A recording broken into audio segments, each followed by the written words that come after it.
Hey everybody, I want to talk about a product and platform that I absolutely love and our latest sponsor, Interseller, the prospecting and outreach platform of choice for recruiters and sellers. Whether you're doubling down on business development or recruiting talent, Interseller does all the heavy lifting of finding contact data, automating the email and follow-up process, and syncs all that rich data into 20 plus CRM and ATS platforms. Reach out now and get going on a 2-week free trial and let them know you heard about it from Adam on the podcast today. Check out the link on the website. Appreciate it. Welcome to the podcast, where we introduce you to incredible humans who share their journeys with the mission to inspire you to harness your own inner tenacity to drive your life and career forward. And now, your host, Adam Posner.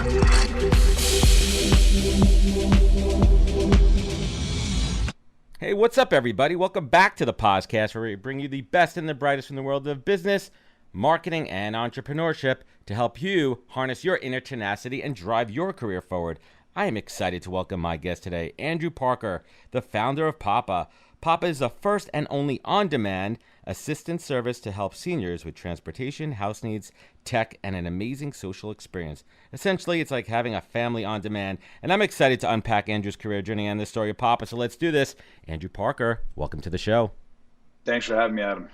Cool. Thank you so much for joining us in sunny, partly cloudy, rainy. What's the deal in Miami today? It's all three of what you just said. You were exactly accurate. You may as well be a weatherman. It's the only job in the world where you could be wrong and still keep your job, right? You could be wrong the majority of the time. All the time. Oh, man, I wish I did it. But we digress here. Let's talk about, we're here to talk about your career. We're here to talk about the journey of Papa. Before we even do that, I want to go back to the early days and talk about, pre-Papa. And you spent a good portion of your career, about 5 years at MD Live, which is a virtual healthcare services company. You were one of the early ones, right? There's about 15 people. When you joined, you were the VP of Health Systems. Not really sure what that title means, but during that time, when the early seeds were being planted for Papa, what were some of those early lessons learned in your career? You look back on it, like, thank God I experienced this, or went through that, or learned that lesson the hard way, that really laid that foundation for where we are today for this conversation.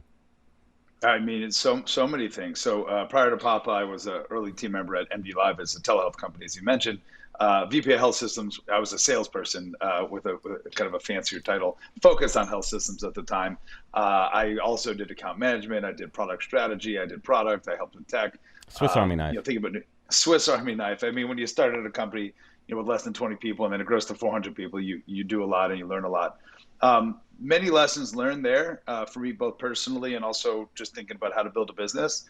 Though I was part of the early founding team, I was not, leading the company per se. But I started to understand, like, what was the big need in healthcare? How do you start a company, and what does the culture look like? And then what does that culture look like as you grow? MD Live, great company, but I think there was a lot of hierarchy and a lot of control at the top. Not that, I don't control Papa at the top, but that's really empowering at Papa. So you're really smart. You're really amazing. You join the team. I'm really going to give it, to you to take it upon yourself to lead that aspect of your part in the growth of Papa. So that was a really big lesson learned. When I started at MD Live as a salesperson, our product wasn't fully, up to speed. And so to understand, what does healthcare want? What does large health plans want? What do health systems want? Many times they all want different things. Some of them want way opposite things than what their counterpart wants. So one thing I learned that I think was a big lesson learned was in healthcare to build a highly configurable platform, something that could be in a toggle, type environment turned on to support, different types of use cases. And so that plus culture, I think, were the two biggest things I learned. Were there any of those moments culture-wise where you're like, I don't like this, I don't like the way this is going, and eventually one day if I ever have my own business and I'm, running my own company, I don't want to repeat this? Yeah, so no. And not to throw anyone to the bus. We're not naming names. We're not naming and shaming here, Andrew. Yeah, no, okay. I'm the pal, so I got to be a pal to the world. I always got to be a companion. That's what we do as our business. I think the biggest lesson learned was the kind of lack of department collaboration. I used to jokingly call it the Game of Thrones of departments because, sales would do something great and, something may go wrong and product was to blame, or product would do something, great. And then it didn't work well for the service team or the doctors or whatever, internally and externally. And so at Papa, I think we've really narrowed down our focus in terms of what our goals are to like 5 core things. And every team within Papa, determines what their goals are as it relates to those 5 core things. If it's not part of those 5 core things, there's no debate about it. We're just not doing it because we all agreed to in the beginning what those 5 core things were. So really a bottoms up collaborative approach. And so collaboration, I think, is the number one thing I learned going through that. I love it. And I'd love to talk for a moment about mentors. We all have them in our life. And was there that 1 or 2 folks early in your career that really helped, solidify that foundation that you have now? I mean, 100%. First of all, my father's an entrepreneur. My grandpa's an entrepreneur. Papa, I started the business where my uncles are entrepreneurs. Yeah. Yeah. So I learned a lot there. But I had and still have a true mentor. So I met this guy. His name's Chuck.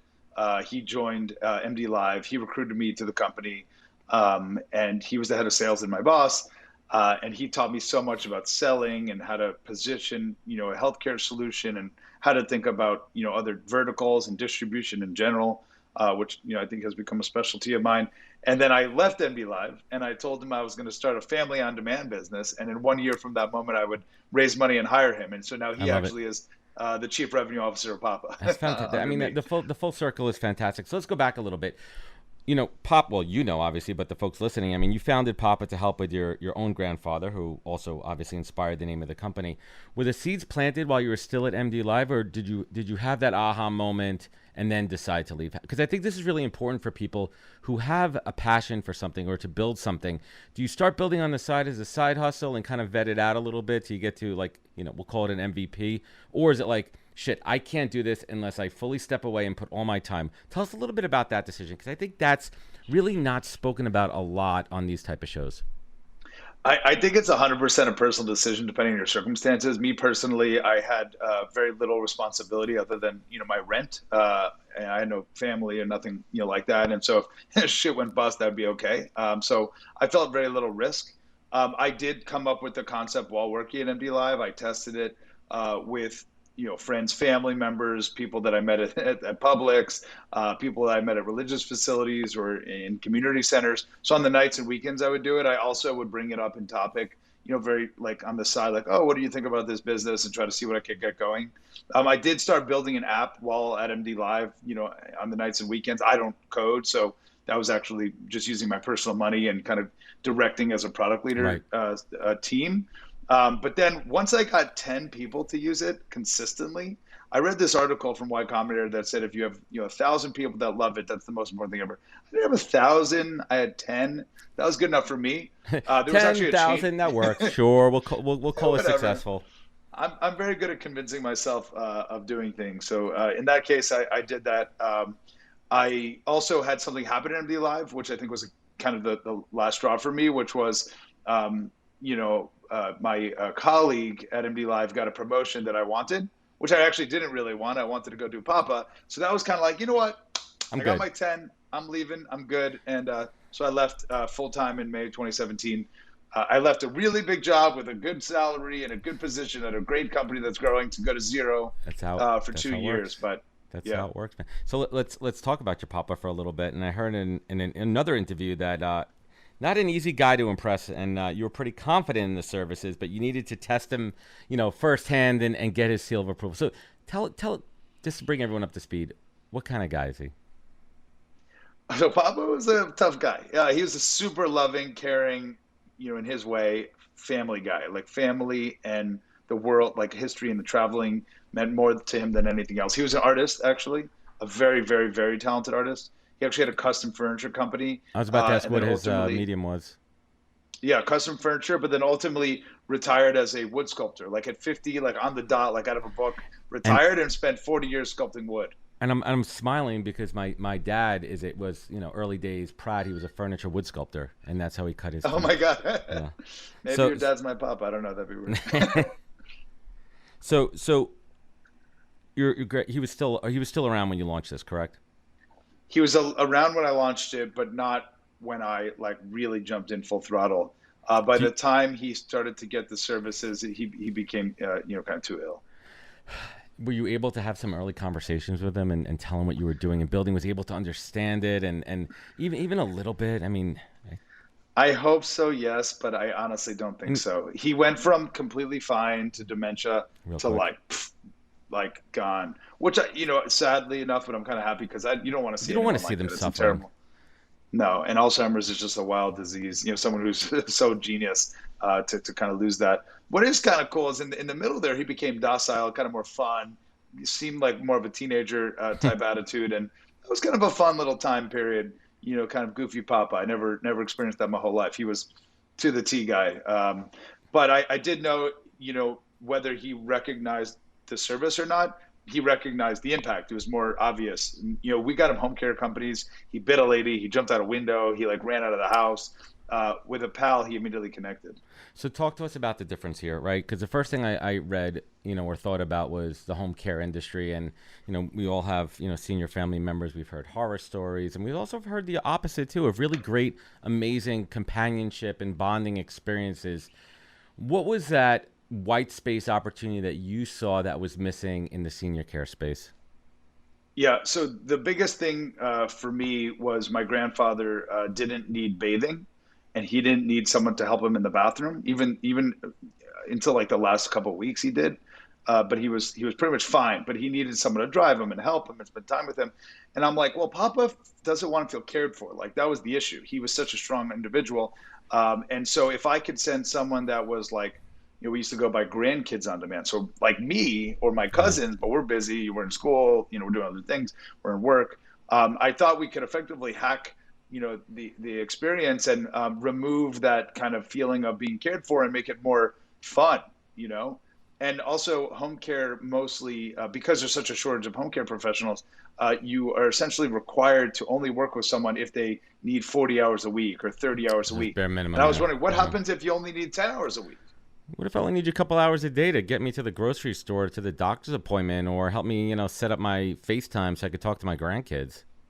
Nothing existed. And so that's kind of where I saw the huge white space. And then knowing healthcare, I figured at some point we could get into, employer benefits and then health plan benefits. And we did that quicker than we realized. So Andrew, let's talk a little bit about how you vet the pals, because I think this is really the most crucial part, because these are the folks that are not just representing your company and your brand, but you're entrusting them, and families are entrusting them to be with their loved ones. And we're not just talking about background checks and criminal checks, because that's all standard. But how do you vet their soft skills? How do you vet their EQ level? How do you vet their level of empathy and care and compassion and patience? So it's a really critical component of what we do. In the beginning, probably the first 500 or 1,000 pals, either myself or my co-founder literally individually video chatted or telephone chatted with every single applicant, which was tiring and time consuming, but gave us a good idea of what the perfect pal would look like. Someone rightfully referred to pals as professionally nice people, which is hard to tell from a form that they fill out, or just because you have a clean background, which is mostly the case, what we found, but that doesn't necessarily mean to be a good pal.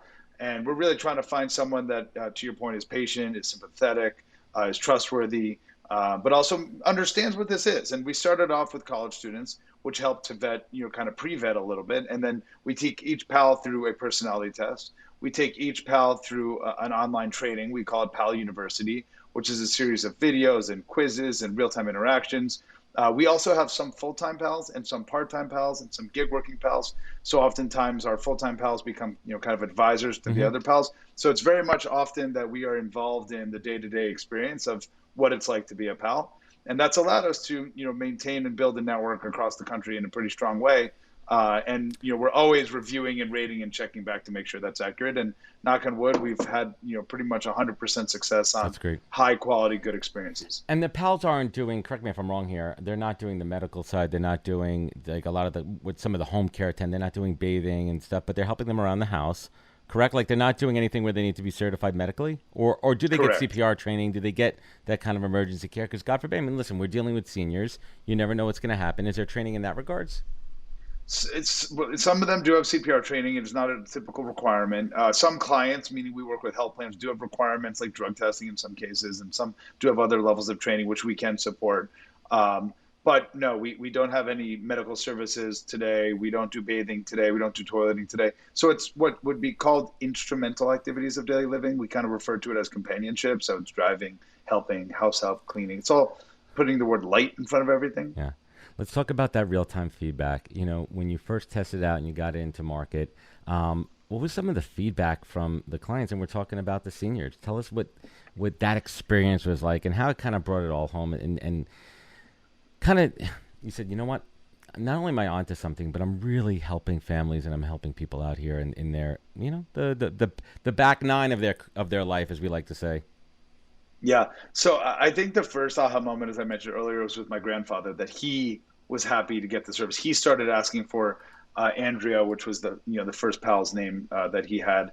And then when I did the next 9 people, so I told you I had 10 before I left my job. They also, older adults, had the same experience. Like, they loved it. It wasn't their kids pushing on them or their grandkids. It was them asking and requesting the service. So that was an interesting paradigm shift. Most home care companies are paid for and requested by the adult child of the senior or the older adult.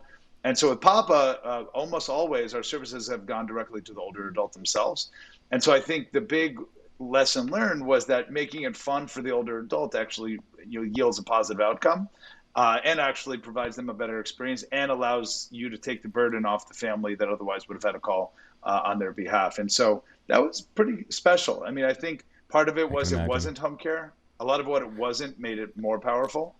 And so by removing those things, we provided a unique experience. And that's huge too, because you think about what it is not. It's not home care. It's not that stigma where a senior feels like they're not able to be as independent as they were before, that they need someone to help them with bathing and bathrooms. This isn't that. This is like, hey, listen, I can't drive. I got to get somewhere. This person's going to help me be independent, and they're not here to, pardon my French, wipe my ass. Like, that's not what we're doing here.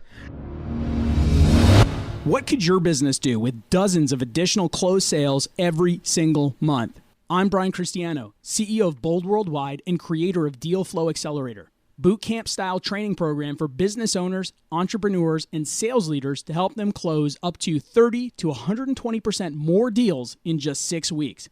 If you want to learn more about this program or watch a webinar on how to implement this strategy yourself, visit bold.ceo/pause.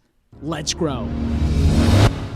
Have you found that there's a specific demographic, I mean, age-wise, that really turn out to be great pals, or it doesn't even matter with age? It's really about what someone's made up on the inside. So it's more of that. Age has become less of a factor. Our average pal's, off the top of my head, about 29 years old. So definitely skews to the younger age. Initially, it was all college students, actually, all nursing students, all pre-med students, probably about 45 or great side gig, 45 or 50% of our pals are that. But now actually we find mothers that are somewhat empty nesters that had an experience with their own kids or their own parents or were family caregivers tend to be the best, partially because you could walk into a senior's house and it could be a complete disaster. It could be intimidating. And if you're a college student and you're not prepared for that, it could kind of freak you out. And for the most part, it's fine, but just to recognize that could happen when you live alone for 10 years in a row, like hoarding happens. Exactly. It's quite common. And so I'd love if you could share a quick, real quick kind of success story, just one of those amazing moments where a real friendship, a real companionship developed and just was amazing. So the story that comes to mind typically is Sam. You could find videos of him on our website. He found us on his own. He's probably about 97 years old. He maybe weighs 110 pounds soaking wet. He's had an incredible career, seemingly had some interesting jobs. He was a Disney animatronic designer. He used to work in real estate. He drove for gentlemen in Chicago, as he framed it. So I won't go too much more into detail there, but that's what he says. And he paired with several pals, actually. 2 pals, Marie was one, the other one, I'm slipping the name, but worked at Disney actually as well. So they, as younger individuals, had a good experience learning from him, who built robots for Disney, back in the 30s versus they're, playing the Little Mermaid in, the late or early 2000s. So that was pretty interesting. And I think it's just really special. We had a member who was an early surfer and hadn't been surfing in like 40 something years. And she can't surf anymore. She's like 85 years old, but she could go put her feet in the sand. She could dip her toes in the water. She could watch the waves crashing. She could watch the other surfers. And so for her to go down with a pal that was a surfer as well, a female surfer, both of them, to be able to go to the beach together and just cool. spend some time. So And talk. And have a relationship. And bond and have companionship.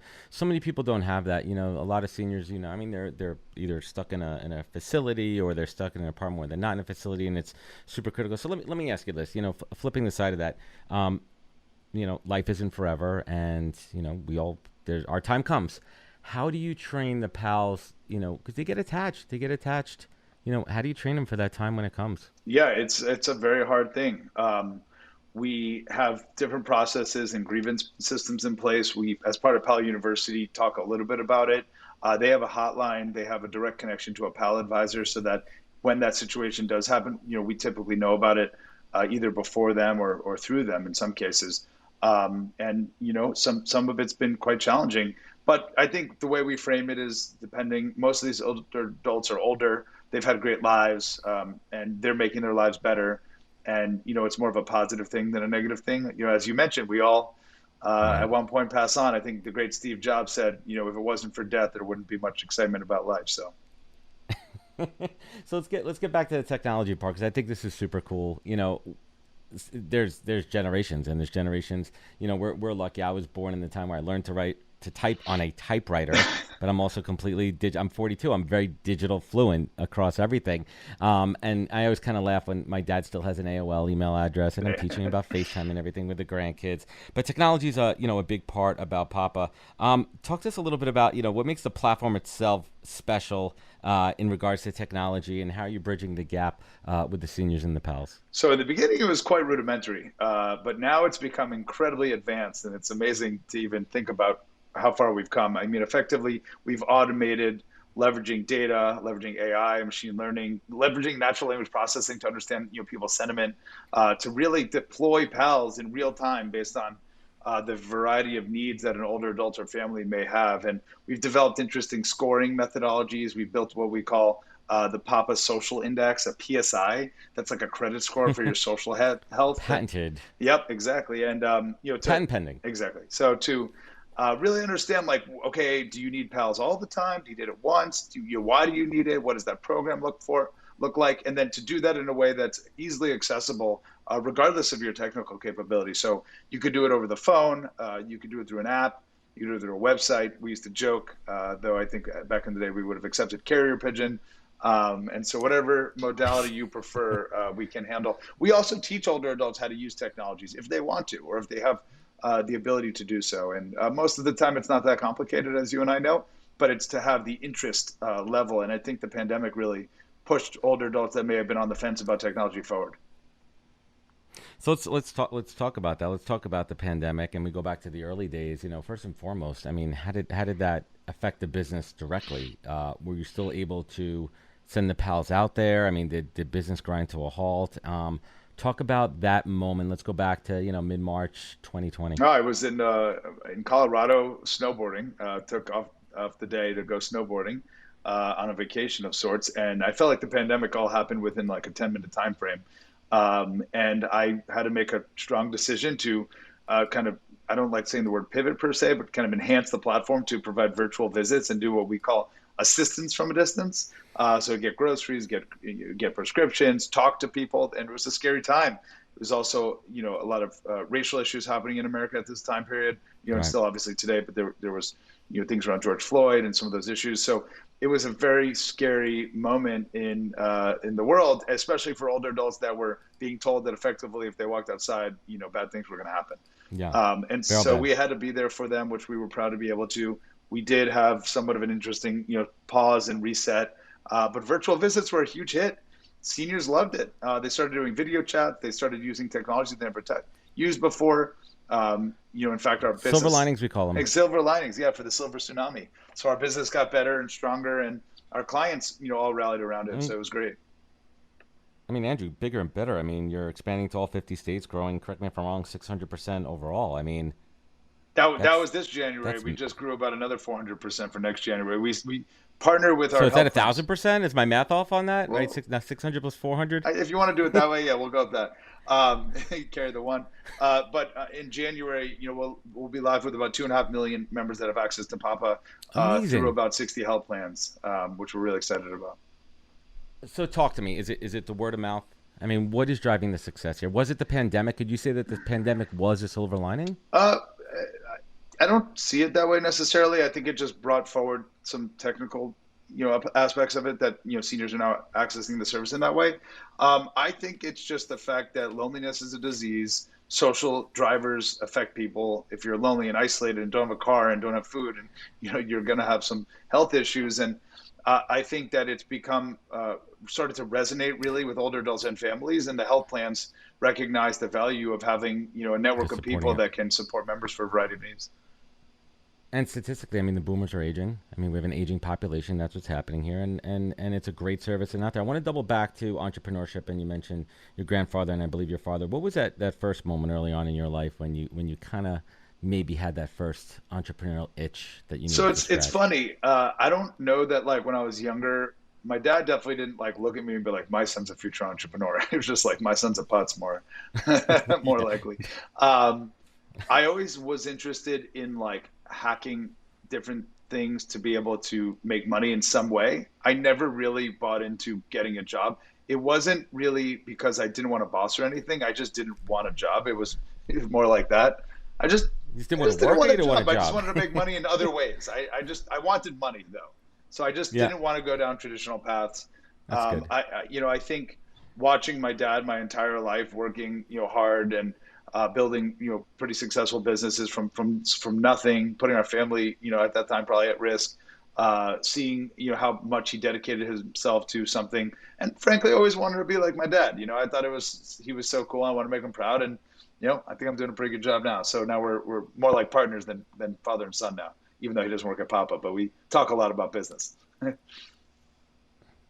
Let me ask you this: What's the single greatest piece of advice you've ever received, either from your grandfather or your father? It's funny. Take So they action on would have daily? completely different advice, but I think my dad's was okay. Okay, I'll take My both. grandpa Let's talk pretty about much both. said Let's talk about focus your on dad. What would family your dad and say? travel the world. He didn't seem to want to push me too much into Great advice. business. My dad, I think, was less of something he said and more something he did, and I think really chipping away at your goal, and then having a big dream and then just kind of chipping away at it, not knowing all the answers up front is okay, but just ultimately being able to get there. And I don't think he like literally ever said that, but just watching how he built his businesses and the influence that it had on me is pretty serious. I love it. And in turn, paying it forward. I mean, what advice would you give to new or struggling Yeah, entrepreneurs I out think. there? It's kind of a broad question, but let's kind of tune that one in a little bit.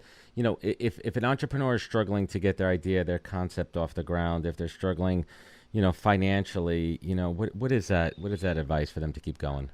Yeah, so to get something off the ground just takes a crap load of effort. I used to say there's just not one big ass button that like, oh, boom, like maybe there's like 5 companies in the history of companies that Point built zero something. zero zero 1%. Yeah, Oh, exactly. even less. And Less. so for me, it's not like I came up with Papa and boom, it was big. It was pretty much failing for a long time until I could get that traction. So just knock on every door, try as hard as you possibly can, push forward that grit. Obviously, have some semblance of a mental health and balance, of your life. But it just takes full dedication and hard work. And if you're fortunate and you figure out a big problem, and you have a good solution to it, you likely will get traction.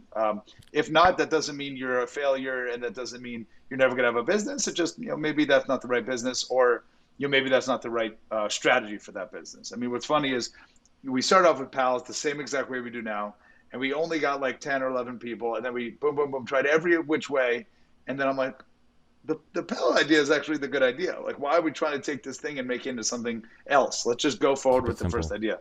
And we went back to the beginning. So isn't that always what it is? That original idea, the original need, the original white space, going back to the roots of why you started this and staying focused and keeping it simple. Ideas get diluted. Too many cooks in the kitchen. Everyone's got their own opinion, and you go back to the reason why you started it. What did the core? Yeah. What was that core reason why you went about it? Was there a moment early on when you maybe had a big misstep, a big failure, and you're like, shit, like, you know what, this isn't going to work out? Let's kind of throw it in, or is it always, full steam ahead, and we know we're going to hit our roadblocks and keep pushing? I'm a very optimistic person. I don't think I realized that until recently. People often have told me, but I'm just able to see through the I guess, the forest to the trees, so to speak. And it's just something I'm naturally able to do. Probably if I wasn't so optimistic, I wouldn't have done what I have done. And I think, to be a natural pessimist is fine in some cases, but like you have to believe in yourself, not to the point of like running into a wall, but break through that wall. I love it. And would you say that just insane optimism is your superpower, or is there another superpower that you possess that really makes, who you are, and there's a reason you're in this position and doing what you do now? It's funny, when I was little, my best friends used to make fun of me, calling me a social butterfly. And I now have a platform that essentially provides a natural network of social butterflies. So I think, being a companion in a way is one of my skills. And then, yes, being optimistic and just being very confident in my ability and my team's ability, now to figure things out.